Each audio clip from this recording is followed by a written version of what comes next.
Losing your drive doesn't mean losing your worth. Hi, I'm Emily. I'm here to help men over 50 reclaim their vitality one natural step at a time. Let's talk openly about what really matters. If you're like many men I've worked with, you've probably brushed it off, feeling a little off, noticing less desire, more fatigue, and a quiet but growing sense that something's missing. You might chalk it up to age stress or just one of those things. But what if I told you that it might be your food? Yes, the very things you eat every day, sometimes even the things you think are healthy, could be slowly sabotaging your testosterone blood flow energy and sense of intimacy. Not in some dramatic overnight way, but in a quiet, invisible drip, day after day. I've had this conversation with hundreds of men over 50. Some come in thinking they need testosterone shots. Others are convinced their best days are behind them. And almost all of them feel a little ashamed or uncertain about bringing it up. Let me say this clearly, low drive after 50 isn't just in your head, but it also isn't the end of the story. What's fascinating is that many of the most common libido blockers are hiding in plain sight in your fridge, your pantry, or your favorite comfort meal. These foods often seem harmless until they're not. They interfere with your hormones, dull your nervous system, and drain the very spark that once made you feel alive, connected, and confident. That's what we're exploring today. If this speaks to you, hit like and subscribe, but only if you truly want more content like this. And I'd love to know, how old are you, and where are you watching from? Drop a comment below. It helps me tailor future videos to what you actually care about. Because male vitality after 50 isn't about getting younger. It's about living smarter. And that starts with knowing what to stop putting on your plate. Let's start with the sweet stuff, because it's doing more than just adding inches around the waist. Foods number 1. Refined sugar, the sweet assassin of testosterone. You might not think twice about that morning muffin, that splash of flavored creamer in your coffee, or the low-fat yogurt with berries. But your body does. See, refined sugar isn't just empty calories, it's a direct hit to your hormones. Especially the ones that keep you feeling like you. After 50, testosterone production naturally declines. That's a fact. But when you flood your system with refined sugars, those added sweeteners hiding in everything from ketchup to healthy granola, you're sending your endocrine system into chaos. Let's talk about why. When you eat sugar, your blood glucose spikes. In response, your body releases insulin. Now that's normal. But over time, frequent sugar spikes mean frequent insulin surges, and that insulin starts blocking your testes from producing testosterone efficiently. That's not just theory, it's well documented in medical research. But it doesn't stop there. Sugar fuels inflammation. Chronic low-grade inflammation is like rust in your arteries. It tightens blood vessels, dulls nerve signaling, and disrupts nitric oxide, the very molecule that helps with healthy blood flow, including where it matters most. And when that flow slows down, so does your drive. I'll never forget Daniel, a 61-year-old client from New Mexico. He wasn't overweight, exercised twice a week, and said he ate clean. But he also started every day with orange juice, vanilla yogurt, and a whole grain muffin, all labeled healthy, sure, but together over 60 grams of added sugar by 10 a.m. Daniel felt sluggish, less interested in intimacy, and kept wondering why his annual labs showed borderline low T. When we took a closer look at his diet, the culprit was clear. He swapped juice for lemon water yogurt for plain Greek with cinnamon, and cut out the muffin entirely, opting for eggs and avocado instead. Within 3 weeks, his energy lifted.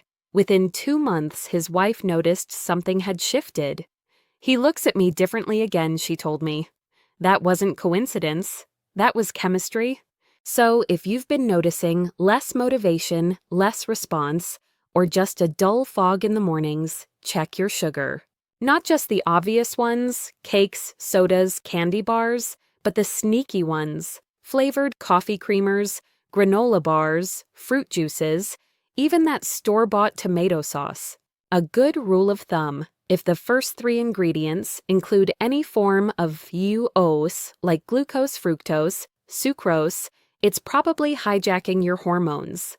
Now, I'm not saying to never enjoy sweetness again, but after 50, sugar is no longer a treat, it's a test of how much you value your vitality. Every spoonful matters, and your body remembers. So tomorrow morning, ask yourself, is this fueling my energy or draining it? Because male vitality after 50 begins with blood sugar balance. And sometimes reclaiming your strength starts with skipping that second spoonful. Foods number 2, alcohol, the confidence killer in disguise. It starts with just one drink to unwind. Maybe it's a cold beer with dinner, a glass of red wine to help you sleep, or a couple of scotches while watching the game. It feels harmless, even healthy, depending on what articles you read. But for men over 50, alcohol often becomes the quiet thief of vitality. Let's clear something up right away. This isn't about judgment, it's about awareness. Because while alcohol might feel like it relaxes you inside your body, it's doing something very different. It's suppressing testosterone production, messing with your sleep architecture, and numbing the nervous system responsible for desire sensitivity and performance. Here's how it works. Your liver plays a critical role in hormone balance. But every time you drink, your liver shifts gears from metabolizing hormones to detoxifying ethanol. This shift interrupts testosterone synthesis, and over time, the effect compounds. Just 2 drinks a night can lower testosterone by up to 25% in older men. That's not a hangover, it's a hormone drain. Then comes the sleep problem. While alcohol may help you fall asleep faster, it disrupts REM sleep, the deep, restorative kind your brain and hormones need. Without REM, your body doesn't produce enough luteinizing hormone, which is essential for testosterone production. So, what feels like relaxing before bed actually sets off a chain reaction that leaves you groggier, foggier, and more disconnected, especially in your relationships. I once worked with Mark, a 67-year-old retired teacher from Oregon. He loved his evening wine, just 2 glasses, he'd say with a smile. But after years of restless sleep, low mood, and a growing distance between him and his wife, he started to wonder if the wine was worth it. We didn't start with cutting alcohol completely, just a slow taper. He replaced his wine with tart cherry juice, some nights herbal tea, others. After 3 weeks, he reported sleeping more deeply than he had in years. After 2 months, he told me something even more meaningful. I'm not just awake, I'm aware again. Of myself, of her. You don't have to quit drinking entirely to feel the difference. But you do need to get honest about whether it's helping or hindering your vitality.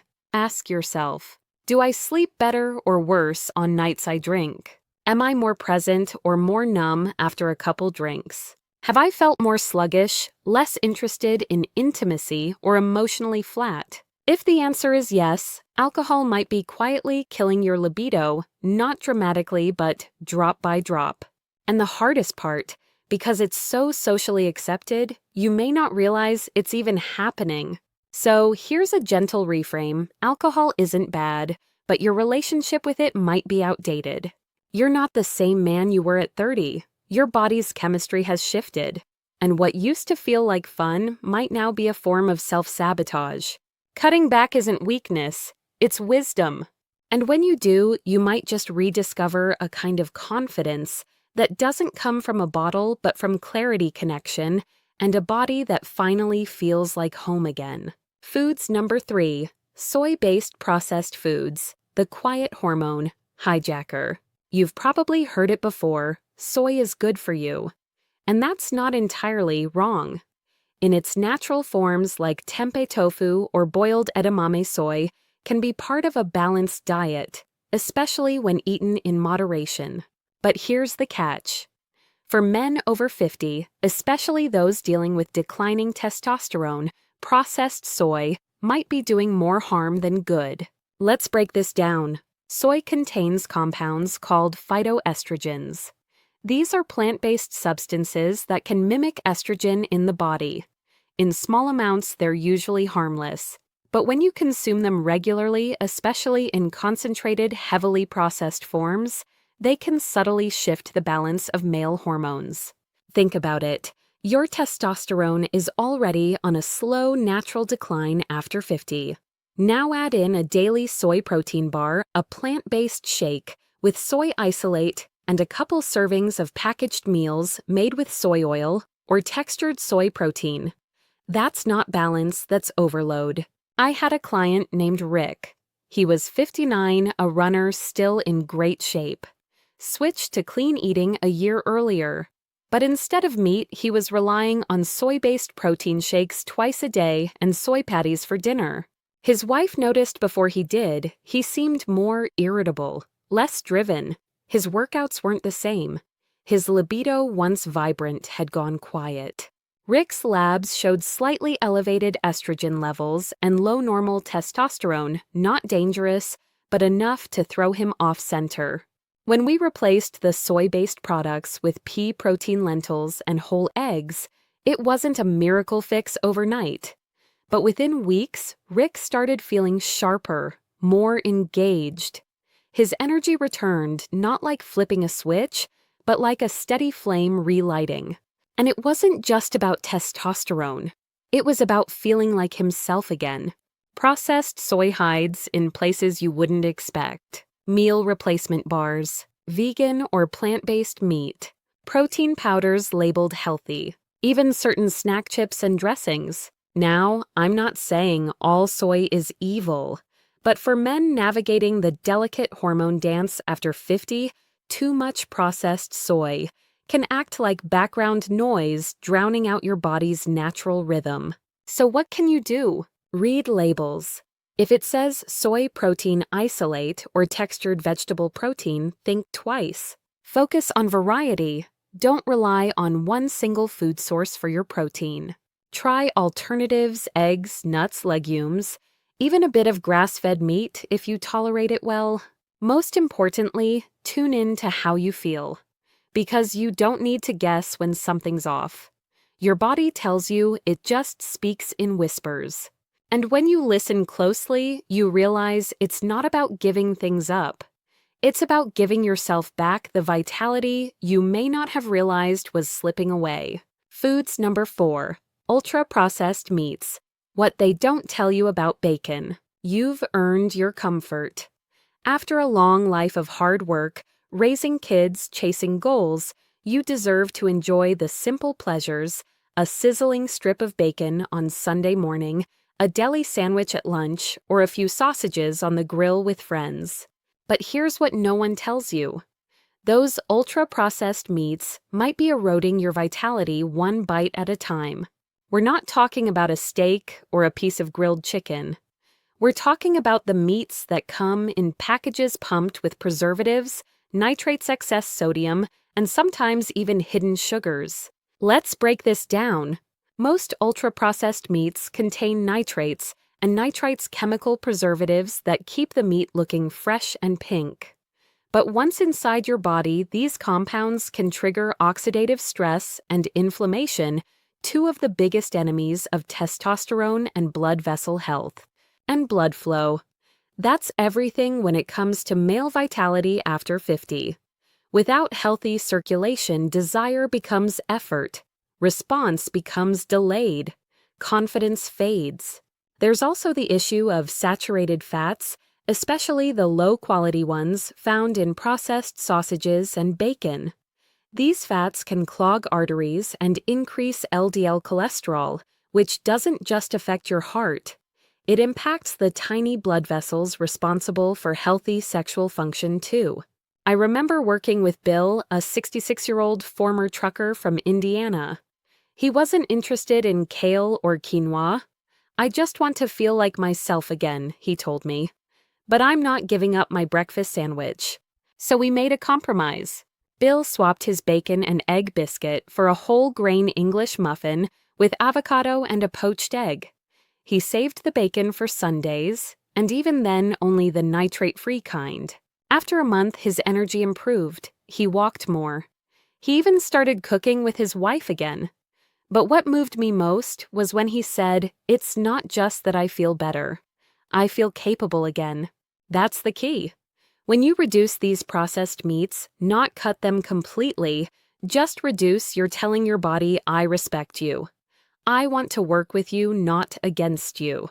So here are some small shifts to consider. Choose nitrate-free deli meats, or better yet, slice your own roasted chicken or turkey. Limit bacon and sausages to special occasions, not daily habits. Explore flavor from herbs, spices, and healthy fats like olive oil instead of relying on salty meats. Because while a crispy strip of bacon might bring comfort, it shouldn't cost you your connection, your drive, or your health. You don't have to be perfect, you just have to be aware. And in that awareness lies the power to choose differently and feel the difference. Foods number 5, vegetable oils, the silent saboteur of male hormones. You wouldn't think twice about the oil you cook with. After all, it's just oil, right? A splash in the pan, a drizzle on the salad, a little something to keep food from sticking. But here's the truth most men never hear. Certain vegetable oils may be quietly damaging your hormones and blocking your energy. I'm talking about canola, soybean, corn, safflower, and sunflower oils. Oils that are cheap, shelf-stable, and used in nearly every processed food on the market. You'll find them in frozen dinners, restaurant meals, salad dressings, chips, even health foods like oat milk or granola bars. So what's the problem? These oils are loaded with omega-6 fatty acids, and while your body does need a small amount of omega-6, the modern diet throws the balance way off. Back in the day, our omega-6 to omega-3 ratio was about 1:1. Now it's closer to 21. That imbalance fuels chronic inflammation, which disrupts testosterone, impairs blood flow, and leads to that sluggish, tired feeling that creeps up more often as you age. And here's the kicker. The damage is slow. You don't wake up one day and feel off. It builds over time: foggy thinking, low drive, stiff joints, poor recovery after exercise. And because these oils are everywhere, you rarely suspect them. Take Greg, for example, a 72-year-old retired engineer from Ohio. He'd been struggling with joint pain, low mood, and a gradual loss of interest in intimacy. He ate clean by most standards, grilled chicken, vegetables, some oatmeal, the occasional protein bar. But everything he cooked was in canola oil, and his snacks were full of hidden vegetable oils. When we switched his cooking oil to extra virgin olive oil, swapped his salad dressing for one, he made himself with lemon and flax oil, and cut back on processed snacks. The shift was gradual but profound. Within 6 weeks, Greg said, "I feel lighter in my joints, in my mind, even in the way I relate to my wife." He hadn't changed his life. He'd just changed his oil. So what can you do? Cook with olive oil, avocado oil, or even a bit of grass-fed butter. Read labels, avoid anything with soybean oil, canola oil, or vegetable oil as a main ingredient. Limit packaged snacks. They're often oil bombs in disguise. And remember, your hormones are listening to every bite. If you feed them balance, they'll return the favor with clarity, energy, and that quiet confidence you thought you'd lost. This isn't about cutting out joy, it's about removing what quietly robs you of it. And sometimes reclaiming your vitality starts with something as small and powerful as the oil in your frying pan. Let's pause for a moment. Because if you've made it this far, that tells me something important. You're not giving up. You're tuning in. And that's where real change begins, not in a bottle, not in a clinic, but in quiet awareness, in the choices you make when no one's watching. Here's the truth I need you to hear. If your libido has faded, if your energy has dropped, if you've been feeling less like yourself lately, it's not because you're broken. It's because no one ever taught you how to support your body as it changes. They taught you how to work hard, provide, push through. But they didn't teach you how to nourish your hormones, protect your blood flow, or guard your vitality like the treasure it is. And now you're learning. Every food you choose is either helping you come back to life or pushing you further from it. And the beautiful part, you get to decide which path you're on. You don't need to overhaul your whole life overnight. Just start with one small shift. Maybe tomorrow you switch your cooking oil. Maybe next week you cut the processed meats in half. Maybe tonight you say no to that second glass of wine and yes to a better night's sleep. You're not less of a man because your body needs different care now. You're more of one because you're finally listening. And if you need a reminder, let this be it. You haven't lost your strength, you're finally learning how to own it. This channel is here for that journey. If this spoke to you, feel free to subscribe, share it with someone you trust, or just leave a comment telling me where you're watching from. You're not alone, and you're not done. Your vitality isn't behind you, it's waiting ahead.